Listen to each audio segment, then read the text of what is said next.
చిన్నప్పుడు పిల్లలు తన అమ్మ నాన్న దగ్గర పండుకుంటారండి. ఇది మన ఇండియాలో. కానీ ఫారెన్ లో పిల్లలు తనకంటూ ఒక సపరేట్ రూమ్ అనేది ఉంటుందండి. ఫ్రెండ్స్, ఈ రోజు ఒక రియల్ స్టోరీ గురించి మనం మాట్లాడుతున్నామండి. యాక్చువల్ గా పిల్లలకి నెగిటివ్ ఎనర్జీ అనేది తొందరగా అట్రాక్ట్ అవుతుందండి. ఈ రోజు మనం మాట్లాడుతుండేది ఎమిలీ అనే పాప గురించి మనం మాట్లాడుతున్నామండి. ఇది యూరోప్ లో జరిగిన ఇన్సిడెంట్ అండి. ఎమిలీ చిన్నప్పటి నుంచి తన పేరెంట్స్ దగ్గర ఉండేది కాదు. తనకంటూ ఒక సపరేట్ రూమ్ ఉండేది. అమ్మ ఒక రోజు గమనించాక ఏం జరిగిందంటే, ఆమె వింత వింతగా ప్రవర్తిస్తోంది.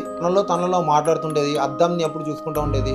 అమ్మకి కొద్దిగా వింత కనిపించిందండి. ఎమిలీ ఎందుకు ఇలా చేస్తా ఉంది అని. ఒక రోజు రాత్రి ఏమైంది, రాత్రిపూట నా ఎమిలీ తన బెడ్రూమ్ లో పోయి పడుకున్న తర్వాత మంచం కింద నుంచి ఏదో శబ్దం వచ్చిందని పాప కింద దిగి చూస్తే అప్పుడే అన్నిటికన్నా పెద్ద ఘోరమైన ఇన్సిడెంట్ అనేది జరుగుతుంది. ఏం జరిగిందో ఈ వీడియోలో చూడండి.